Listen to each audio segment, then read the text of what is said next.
આપ સૌનો ખૂબ હૃદયપૂર્વક આજની આ પ્રેસ કોન્ફરન્સમાં સ્વાગત કરું છું. રવિવારના દિવસે આપ સૌ પધાર્યા, આપનો હૃદયપૂર્વક પ્રદેશ કોંગ્રેસ સમિતિ વતી આભાર પણ માનું છું.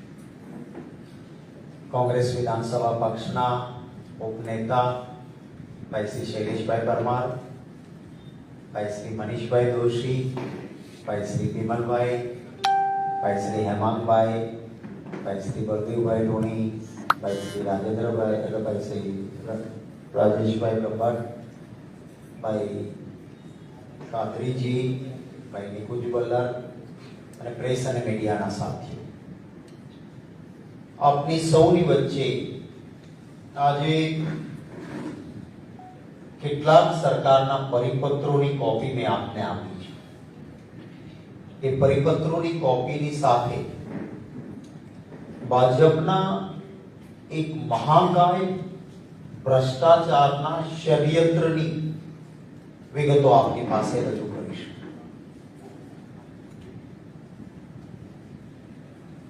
પહેલા તબક્કે આ ભ્રષ્ટાચારમાં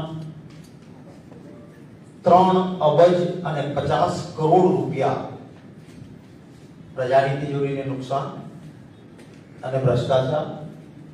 બીજા તબક્કામાં, પહેલા તબક્કામાં 5 લાખ સ્ક્વેર મીટર, બીજા તબક્કામાં 20 લાખ સ્ક્વેર મીટર, એટલે કે 12 અબજ અને 20 કરોડ રૂપિયાનો ભ્રષ્ટાચાર.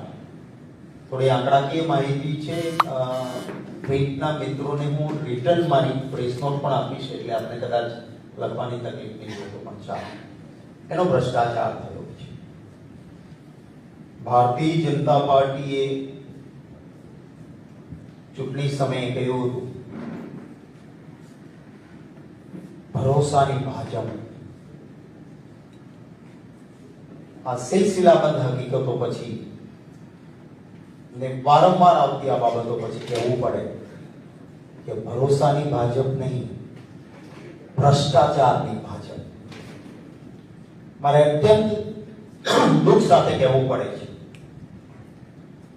અણાવડત, અણઘડ વહીવટ અને ભય મુક્ત ભ્રષ્ટાચાર એ ભારતીય જનતા પાર્ટીનો પર્યાય બની ગયો છે. આપણે ત્યાં આઝાદી પછી જનસેવા, જન કલ્યાણ, જન સુવિધા અને એક સંતુલિત વિકાસ માટે પીએસયુ, જાહેર સાહસો, પબ્લિક સેક્ટર્સ ની સ્થાપનાઓ કરવામાં આવી. એ સમયે એક પરિકલ્પના સાથે કે લોક સેવા અને સંતુલિત વિકાસ અને સાથે આર્થિક ઉપાર્જન પણ સરકારને નિગમમાં થાય, એ ભાવના સાથે પીએસયુસ બનાવ્યા. જે સારી ભાવના સાથે જાહેર સાહસો બનેલા, ભાજપે આ જાહેર સાહસોને ભ્રષ્ટાચાર કરવાના એક પ્લેટફોર્મ બનાવી દીધા. કેટલાક આરટીઆઈ એક્ટિવિસ્ટ, કેટલાક સરકારમાં બેઠેલા અધિકારીઓનો પણ આત્મા દુખાય એટલે એમને માહિતીઓ આપે. કેટલાક આપના જેવા પત્રકાર મિત્રો પણ કે જેને પબ્લિક ઇન્ટરેસ્ટમાં રસ છે, ઇન્વેસ્ટિગેટિવ જર્નાલિઝમ કરીને પણ વિગતો આપતા. ભૂતકાળમાં આપને ખબર હશે કે મેં વિધાનસભામાં પણ મુદ્દો ઉઠાવ્યો હતો કે GSPC, Gujarat State Petroleum Corporation, એ વખતના મુખ્યમંત્રી આજના પ્રધાનમંત્રીશ્રીએ કહેલું કે 20 TCF ઓઇલ અને ગેસ મળી ગયો છે, હવે તો મારો ગુજરાતી ચકલી ખોલશે તો પાણી નહીં, પેટ્રોલ ને ડીઝલ આવશે. હવે કોઈ મારો માલધારી કે ખેડૂત સાયકલ ઉપર કેન મૂકીને દૂધ વેચવા નહીં જાય, હવે કેનમાં પેટ્રોલ ને ડીઝલ ભરીને જશે. 20 TCF એ અરેબિયન કન્ટ્રીઝમાં પણ ન મળે. 20 TCF trillion cubic metre gas મળ્યો છે એમ કહ્યું. પછી સીએજીએ કહ્યું કે દેશમાં 22,000 કરોડ બહાર જઈને 7,000 કરોડ, ટોટલ 29,000 કરોડ રૂપિયા પાણીમાં નાખ્યા છે અને એક ટીપું ઓઇલ ને ગેસ મળ્યો નથી. અમે એક દાખલો આપ્યો હતો. આ રીતે પીએસયુ ને ઉપયોગ એમણે કર્યો છે. આપણા રાજ્યમાં એક જાહેર સાહસ બનાવવામાં આવ્યું કે જે નાના ઉદ્યોગકારો, કોઈ વિશ્વકર્મા સમાજના ભાઈઓ, નાના મેકેનિક, નાનું ઉત્પાદન કરે એવા લોકોને સ્થાનિક ઇન્ફ્રાસ્ટ્રક્ચર કેમ મળે અને કોઈ રોજીરોટી ઈચ્છતો હોય તો એને દૂર ન જવું પડે, ત્યાં જ રોજી મળે એ આશયથી જીઆઈડીસી ની સ્થાપના, ગુજરાત ઇન્ડસ્ટ્રીયલ ડેવલપમેન્ટ કોર્પોરેશન. અને આપ જોજો કોંગ્રેસના શાસનમાં હું ભાવનગરથી આવું તો ત્યાં જીઆઈડીસી બની. નાના નાના એવા વિસ્તારો કે જ્યાં સંતુલિત વિકાસ માટે જીઆઈડીસી બની. અને આજે ઘણા એવા નાના ઉદ્યોગકારો ત્યાં ઇન્ફ્રાસ્ટ્રક્ચર આપ્યું, એમને સુવિધા આપી, એમને પ્લોટ આપ્યો અને પરિણામે નાનો ઉદ્યોગકાર એક નાનું કામ કરતો થયો અને સ્થાનિકને જ ત્યાં રોજી મળતી હતી. આ જીઆઈડીસી ભાજપની સરકાર આવ્યા પછી ચૂંટણી સમયે ક્યાંક જાહેરાત કરી, અમારા વલભીપુરમાં કહી ગયા હતા જીઆઈડીસી બનાવશે, કેમ નવી બની નહીં. કરે છે શું ભાજપ? જીઆઈડીસી ભૂતકાળના જે પ્લોટો હોય એમાં ભ્રષ્ટાચાર કરવા માટે ષડયંત્ર કરે છે. હું આપને જે આજની મારી પ્રેસ કોન્ફરન્સમાં વાત કરવાનો છું એમાં દહેજ અને સાયખા આ બે જગ્યાએ ભારતીય જનતા પાર્ટી એક ષડયંત્ર બનાવ્યું. ચાઇનાએ જોયું કે કેમિકલ્સ નું ઉત્પાદન થાય છે, એનાથી કેન્સર અને બીજા રોગો થાય છે, માટે ચાઇનાએ પોતાને ત્યાં કેમિકલ ઝોન તરીકે કેમિકલ પ્રોડક્શનની બહુ પ્રોડક્ટો બંધ કરી દીધી કે નહીં, અમારે ત્યાં ઉત્પાદન નહીં કરવાનું. એ બધા ઉદ્યોગકારોને ક્યાંક જોઈએ એવું કે જ્યાં એનું એફ્યુઅન્ટ દરિયામાં નાખી શકાય કચરો એનો, તો ક્યાં થાય? તો કે આપણો દહેજ પાસેનો, સાયખા પાસેનો પટ્ટો છે, દરિયો એ નજીક, કેમિકલની ફેક્ટરી આવે, કચરો દરિયામાં નાખે અંદર, આપણા માછીમારોનું જે થવું હોય તે થાય, ગુજરાતીઓનું જે થવું હોય તે થાય, મરે તો મરે, મારું તરફાણું ભરે. એટલે ત્યાં કેમિકલ ઝોનમાં આવા ઉદ્યોગોને ફાયદો કરાવવા માટે જીઆઈડીસી એક પરિપત્ર બહાર પાડ્યો. 24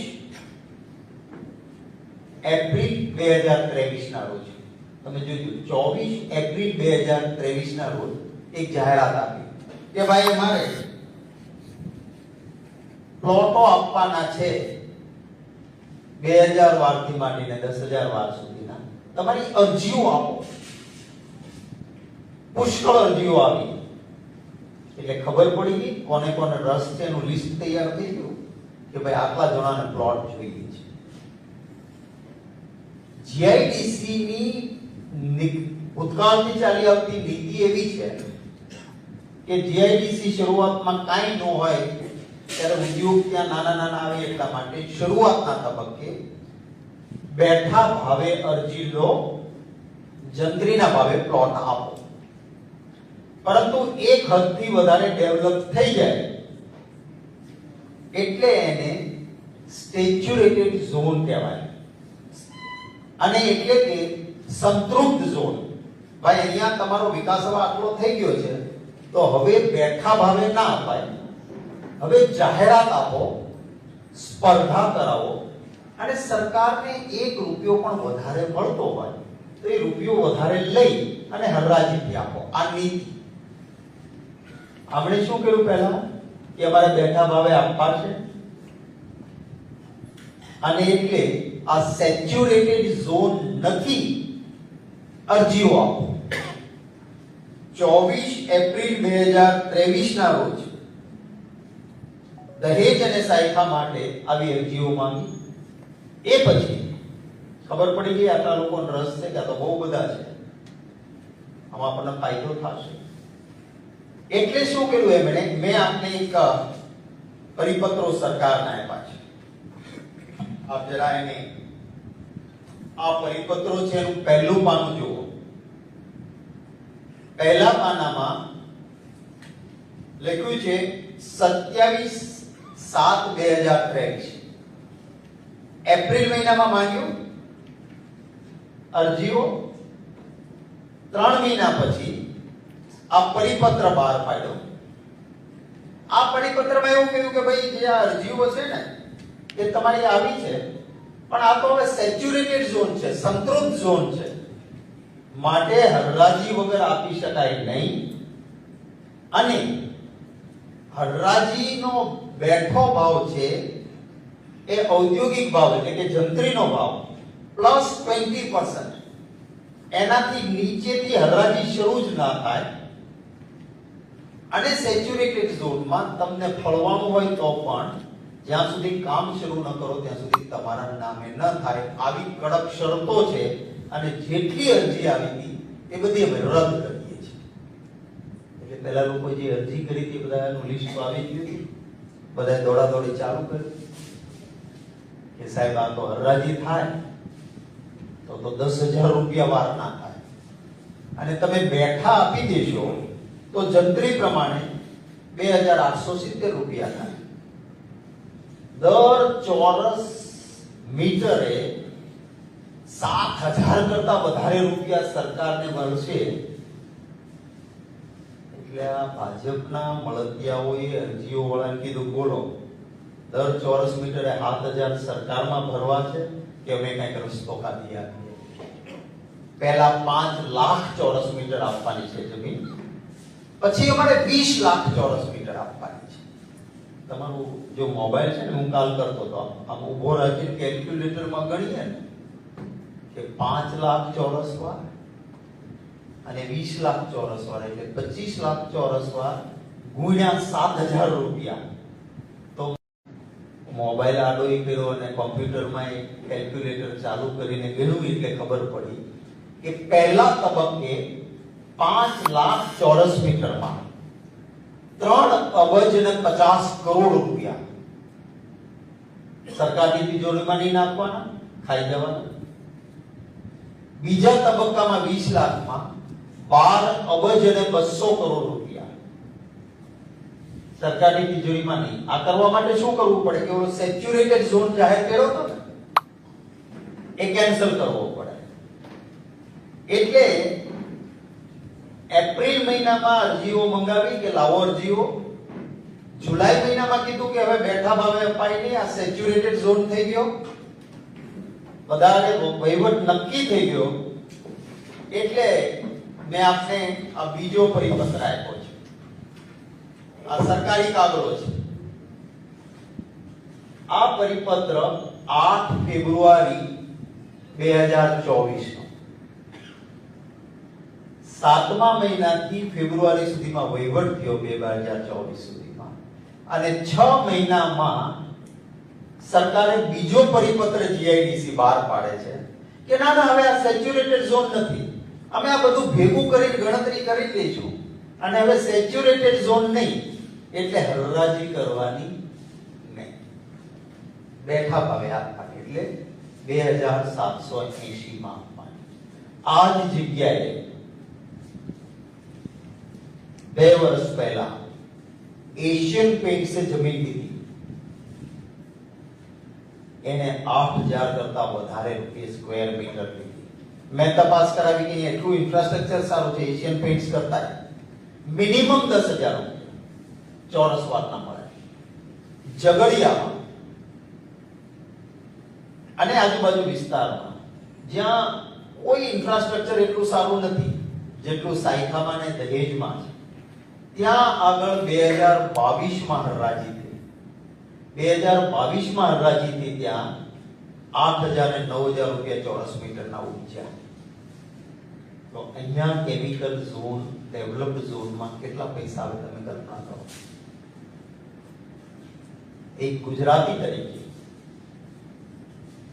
મને અત્યંત દર્દ છે કે મારા ગુજરાતમાં એક જરૂરિયાતમંદને તમે આપી શકો છો. રાજકોટના અગ્નિકાંડ માટે ત્યાં મારા કોંગ્રેસ પક્ષના પરિવારના સભ્યો લોકો જનતા જનાર્દન સાથે રોડ પર ન્યાય માટે લડે કે ભાઈ આને પૂરું વળતર તો આપો, એસઆઈટી તો સારી બનાવો. ત્યાં કંઈ નહીં. અને બીજી તરફ અબજો રૂપિયાનો ભ્રષ્ટાચાર. આ જ પૈસા જો જાહેર હરાજી થાય એટલે અબજો રૂપિયા ક્યાં આવે? ગુજરાતની પ્રજાની તિજોરીમાં આવવાના. અને એટલા માટે મેં આપની સામે આ મુદ્દાઓ મૂક્યા છે અને મારી કેટલીક માંગણીઓ છે સરકાર પાસે. આ મુખ્યમંત્રીજી તો એવું કહે છે કે કેવા મૃદુ અને મક્ખમ. અરે ભાઈ, દાદા ભગવાને માફ ન કરે, આવા મૃદુ થઈએ. મજબૂત બનો. તમે એક નાના મામલતદારની ડેપ્યુટી કલેક્ટરમાં ભ્રષ્ટાચાર ક્યાં થાય છે જોવા જાઓ છો તો તમારા નાક નીચે આ થાય છે અને પકડો પેલા. દરવાજા ખુલ્લા રાખીને ખાળમાં ડૂચા દેવા અમારા સૌરાષ્ટ્રમાં કહેવાય છે. આ તમારા કોણ મંત્રી સામેલ છે આમાં? ઇન્ડસ્ટ્રીઝ મિનિસ્ટર શું કરે છે? તમારા એ જીઆઈડીસી ના એમડી શું ફરજ છે? શું કરે છે? શું આવી લૂંટ ચલાવવાની છે અને પછી પાછું કહેવાનું કે મૃદુ ને મક્કમ? વિનંતી કરું છું માનનીય ભૂપેન્દ્રભાઈ, આપ કોઈને પણ બેક સીટ ડ્રાઇવિંગ ના કરવા દો. દાદા ભગવાન માફ ના કરે. આપ મક્કમ બનો, મજબૂત બનો, દંડો ઉઠાવો અને આવા ભ્રષ્ટાચારીઓને અંદર કરો અને મારી માંગણીઓનો સ્વીકાર કરો. મારી માંગણીમાં પહેલી માંગણી છે કે સુપ્રીમ કોર્ટે સ્પેક્ટ્રમના કેસમાં સ્પષ્ટ આદેશ આપ્યો છે કે સરકારની પબ્લિકની કોઈ પણ મિલકત બેઠા ભાવે ના આપી શકાય. એનું કોમ્પિટિટિવ ટ્રાન્સપેરન્ટ બિડિંગ થવું જોઈએ. આ સુપ્રીમ કોર્ટનો આદેશ છે સ્પેક્ટ્રમના કેસ. તો ગુજરાતમાં તમે કેમ એવી નીતિ બનાવતા નથી કે ક્યાંય પણ કોઈ પણ વસ્તુ આપવાની હોય તો એનું પારદર્શક, સ્પર્ધાત્મક બીડ એટલે કે ટેન્ડર ના નીકળે, હરરાજી ન થાય ત્યાં સુધી કોઈને ન અપાય. આ કેમ કરતા નથી? પહેલી મારી માંગણી છે કે આ કરવામાં આવે. હજી સુધી ગુજરાતમાં અમલીકરણ નથી થયું તો એના માટે જવાબદાર કોણ? મેં જે આ મુદ્દો ઉઠાવ્યો છે એની ગંભીરતા સમજે. હું સમજી શકું કે એક વિસ્તાર વિકસિત ન હોય, થોડા સમય પછી વિકસિત થઈ જાય, પણ એક વિસ્તાર તમારું બોર્ડ ઠરાવ કરીને કહે છે કે આ વિકસિત થઈ ગયો છે, આ સેચ્યુરેટેડ એટલે કે સંતૃપ્ત ઝોનમાં છે, અહીં હરરાજી જ કરવી પડે એવું 7મા મહિનામાં નક્કી કરો તમે અને 5 મહિના પછી એમ કહો કે ના સેચ્યુરેટેડ નથી, આ વિકસિત નથી, અવિકસિત થઈ ગયો. તો શું ગુજરાતમાં એવું કઈ શરૂ થયું છે? 7 મહિનામાં એક ઝોન જે વિકસિત હતો જીઆઈડીસી નો એ અવિકસિત થઈ ગયો. આ સ્પષ્ટ છે કે આ એક ષડયંત્ર છે અને આના માટે તપાસ તો જ થાય પારદર્શક જો નામદાર સુપ્રીમ કોર્ટ કે નામદાર હાઈકોર્ટના સિટિંગ જજ મારફત તપાસ થાય. એ મારી માંગણી છે કે નામદાર સુપ્રીમ કોર્ટ કે નામદાર હાઈકોર્ટના સિટિંગ જજ મારફત આની તપાસ થાય. ભારતીય જનતા પાર્ટીનું પ્રિય ડિપાર્ટમેન્ટ ઈડી એને અહીંયા મોકલવામાં આવે. આ મની લોન્ડરિંગ છે, પ્રજાના નાણાં ચાઉ કરવાનું છે. તો ઈડી, ઇન્કમ ટેક્સ અને સીબીઆઈ અહીંયા રેડ કરે, તપાસ કરે અને જીઆઈડીસી ના અને ઇન્ડસ્ટ્રીઝ વિભાગના પદાધિકારીઓ અને અધિકારીઓની સંપત્તિની પણ તપાસ કરે કે એમની સંપત્તિ કેટલી છે એની પણ તપાસ કરે અને આ જે કંઈ તપાસ થાય એને પારદર્શક રીતે જનતા સામે ખુલ્લી મૂકવામાં આવે. આ અમારી મુખ્ય માંગણીઓ છે. આપના કોઈ સવાલો હોય તો એ સવાલોનું સ્વાગત છે. કેટલી કંપનીઓનો પ્લોટ આપવામાં આવ્યા છે? એશિયન પેન્ટનું નામ કીધું. નહીં, એશિયન પેન્ટ આમાં નથી લીધો ભાઈ. એશિયન પેન્ટને તો 2 વર્ષ પહેલા એને પોતે પોતાની રીતે કોઈ પાસેથી લીધો, એનો ભાવ 8000 આવ્યો હતો. એટલે હું જે ભાવ કહું છું આમાં લાંબુ લિસ્ટ છે, ખૂબ લાંબુ લિસ્ટ છે અને એ યાદી જેટલી મોટી છે કે હું તમને આપવા અત્યારે બેસું તો મેળ પડે એમ નથી. મેં એક આરટીઆઈ મારફત પણ મંગાવી છે કે ક્યાં તબક્કે કોણે પહેલા અરજી કરી હતી, તમે પરિપત્ર કરીને બધી અરજીઓ રદ કરી તો એ કોની રદ કરી, સેચ્યુરેટેડ ઝોન જાહેર કર્યો એના પ્રોસિડિંગ્સ અમને આપો, એ પછી તમે સેચ્યુરેટેડ ઝોન નથી એમ કરીને પાછી અરજીઓ લીધી એ કોની આવી અને એ અરજીઓ હાલ કારણ કે આમાં શું છે કે અમુકની વચ્ચે ઇલેક્શન આવી ગયું, એપ્રિલમાં એમણે નિર્ણય કર્યો કે આ સેચ્યુરેટેડ ઝોન નથી.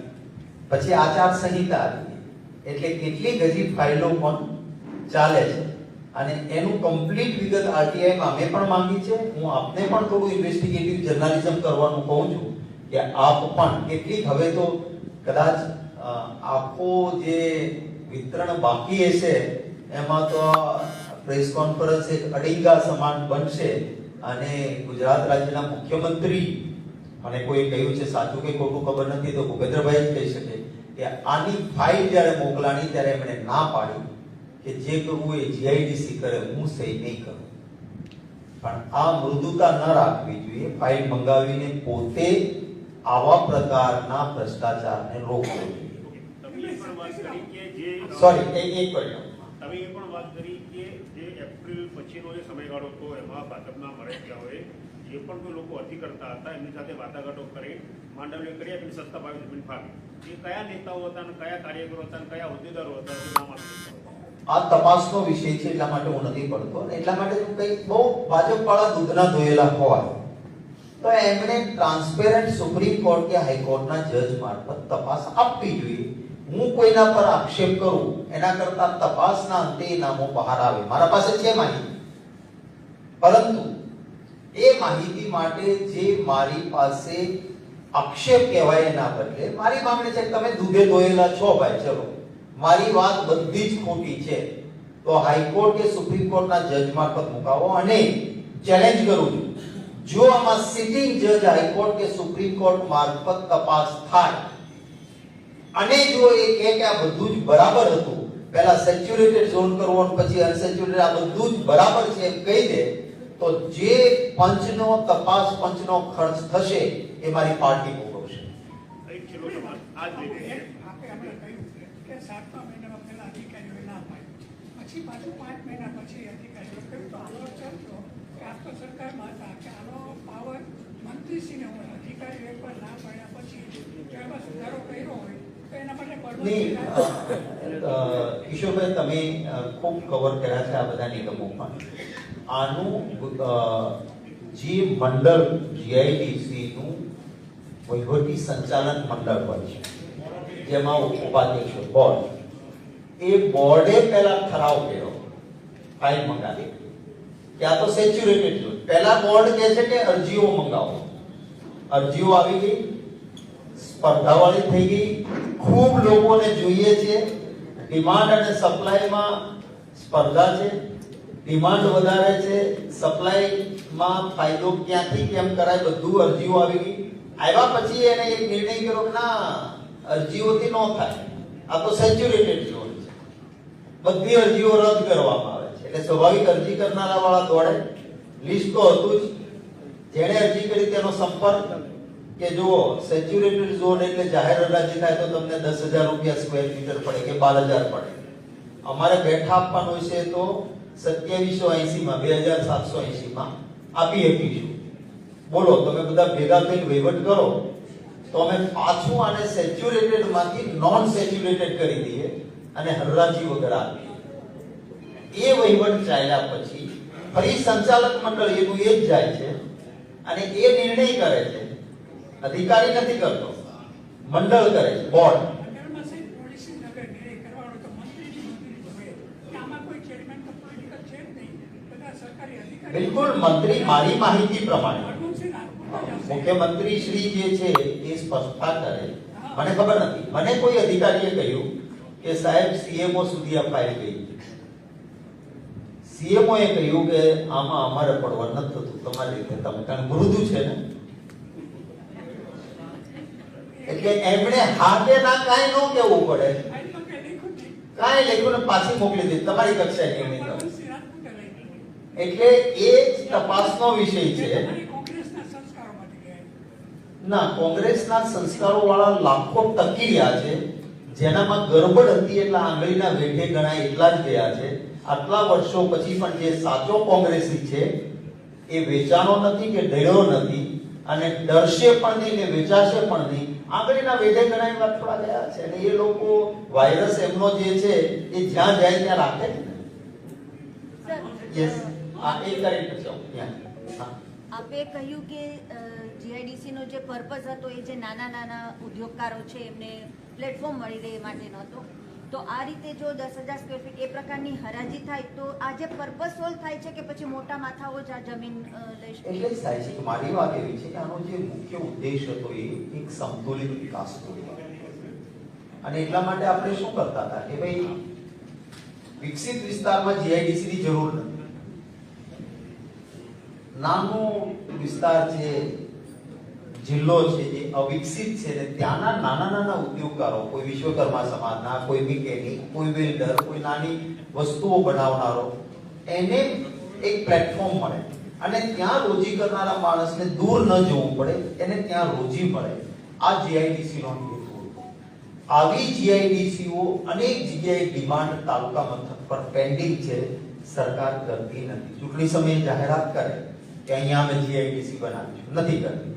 કરે છે શું કે જ્યાં વિકસિત વિસ્તારો થઈ ગયા ત્યાં હવે નાનાના બદલે પ્લોટને જોઈન કરીને મોટો બનાવવાનો. નાના ઉદ્યોગકારની બદલે કેમિકલ ઝોન ચાઇનાએ બંધ કર્યો છે તો કેમિકલ ઇન્ડસ્ટ્રીઝ વાળાને એવી જગ્યા જોઈએ કે જ્યાંનું એફ્લુઅન્ટ, જ્યાંનો કચરો દરિયામાં નાખી શકાય, નજદીક હોય અને તૈયાર ઇન્ફ્રાસ્ટ્રક્ચર મળે, બંદર નજીક હોય.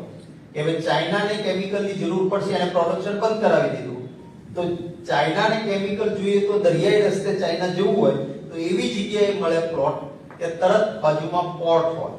એટલે દહેજ અને સાયખા કેમિકલ વાળાના માટે સ્વર્ગ છે, જેને કેમિકલ ઉત્પાદન. એટલા માટે ત્યાં કર્યું અને આખું જીઆઈડીસી નો મુખ્ય ઉદ્દેશ્ય નાના માણસને મદદ કરવાનો હતો.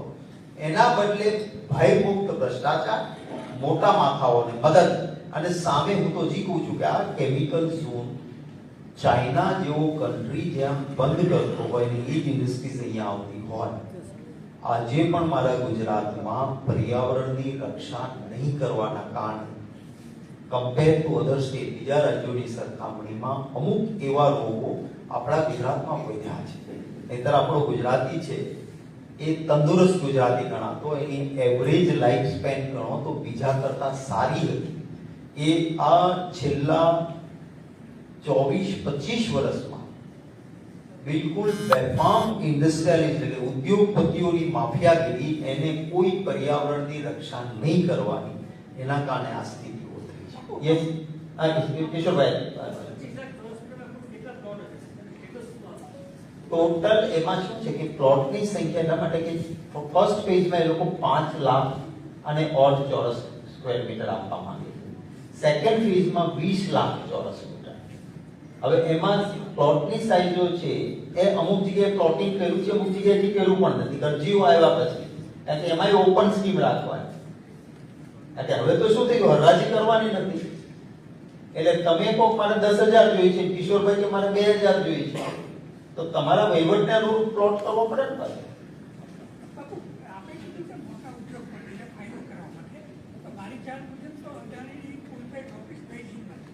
તો એ લોકોનું આમાં યોગદાન હશે, એની કોઈ તપાસ કરી? કેમ કે એની ફૂલ-પેડ ઓફિસ મારી તપાસ તો હજી ત્યાં સુધી પહોંચી નથી. તમારી પહોંચે તો કહેજો, તો એ પણ આપણે લઈશું. એમાં ક્યાંયની મોટી એટલા માટે કે હું જ્યાં સુધી મારા પાસે ઓન પેપર આધાર પુરાવો, કેટલીક હેરસે વાતો હોય છે, પણ મારો સ્વભાવ નથી કે હું વગર પુરાવાએ સાંભળેલી કે કોઈ કહેલી વાતના આધાર પર વાત નથી કરતો. એટલા માટે મેં આપને 2 પરિપત્રો આપ્યા, મેં આપને તારીખો આપી, અને એક લેમેન, એક સામાન્ય માણસ, એક બિલકુલ કોઈ પણ જાતનું મગજ હલાવ્યા વગર માણસ કે ભાઈ તમે એક વિસ્તાર પહેલા અરજીઓ મંગાવો છો કે અમને પાવર્સ છે, પછી તમે પરિપત્ર કરો છો કે આ તો વિકસિત છે, અરજીઓ ન ચાલે, હરાજી થશે, બધી અરજીઓ રદ કરીએ છીએ.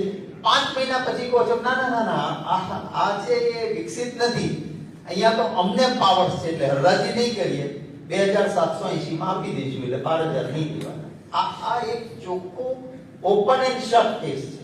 આપણે જે દાખલો આપ્યો પેટ્રોલિયમ કોર્પોરેશનનો, એમાં આપણે ખ્યાલ હશે કે જે તે સમયે ડીજે પાંડ્યને આ બધું કરેલું, એની વિરુદ્ધ પુરાવા સહિત એન્ટી કરપ્શન બ્યુરોમાં ફરિયાદ થઈ, બધું પુરવાર થઈ એવું હતું, અંતે ઉપરથી સૂચના આવી અને એન્ટી કરપ્શન બ્યુરો વાળા કેસ ફાઇનલ. આ તપાસ આજ સરકારમાં આવું ચાલે છે. તમે તો ભૂતકાળ જોયો છે જ્યારે આગળ. અહીંયા તો અત્યારે મહેની ચોર, મહેની સિપાહી, મહેની કોટવા, ચોરઈએ, પોલીસઈએ અને ન્યાયાધીશઈએ આ બધું જ કરીને, એટલે જ નહીં હું કહું છું કે કેવી રીતે સુરતના કલેક્ટર પોતે ઓર્ડર કરે છે અને પછી વલસાડ વાળો ફસાય, હું ફસાય છે એમ લાગે એટલે કે હું ટ્રિબ્યુનલમાં, આવું ક્યાં સાંભળ્યું છે? મારા ઓર્ડર સામે મારે જવાનું ટ્રિબ્યુનલમાં કે મેં રિવ્યુ કરો મારો ઓર્ડર? આ ભ્રષ્ટ અધિકારીઓને ભાજપના ધન સંગ્રહમાં પૈસા આપે છે એને છૂટો દોર મળ્યો છે. અને નિષ્ઠાવાન અને પ્રમાણિક અધિકારીઓ આપણા ગુજરાતમાં ઘણા છે બિચારા. એને સાઇડ પોસ્ટિંગમાં બેસાડવાના, ક્લારિકલ કામ કરાવવાનું, એને ફિલ્ડ પોસ્ટિંગ નહીં આપવાનું. અને હું મરાઠી છું, નેતા છું ભાજપનો, તો મારે મરાઠી કેડરનો માણસ લાવીને અહીંયા મૂકવાનો. કઈ રીતનું શાસન ચાલે છે? થેન્ક યુ, ખૂબ આભાર બધા.